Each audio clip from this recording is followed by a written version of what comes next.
প্রিয় দর্শক, আসসালামু আলাইকুম। আশা করি আপনারা সকলে ভালো আছেন।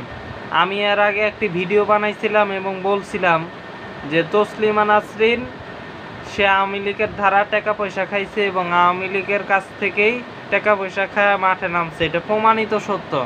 কারণ আপনারা জানেন আওয়ামী লীগ উৎখাত হইল, আওয়ামী লীগের যে মিডিয়া সেটা আছে এবং আওয়ামী সমর্থিত সাংবাদিকরা এখনও অপপ্রচার করেই যাচ্ছে এবং তাদের এই অপপ্রচার এবার হাতে নাতে ধরা খাইতেছে যখন তারা তসলিমা নাসরিনকে নিয়ে একের পর এক সংবাদ ছাপাইতেছে।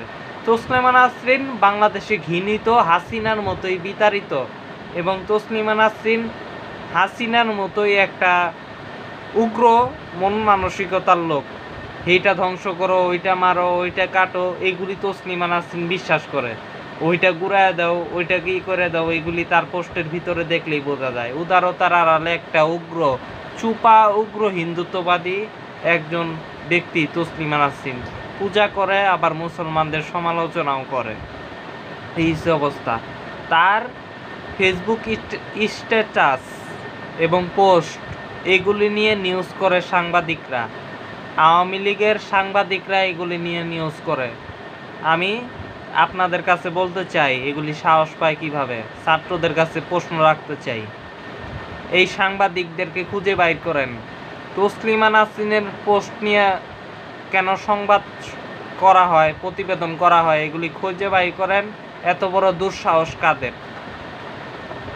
অফিসে যান, অফিসে গিয়ে এদেরকে হুঁশিয়ারি করেন, নইলে কিন্তু মাথা গরম হয়ে যাবে। একদম সাফ কথা।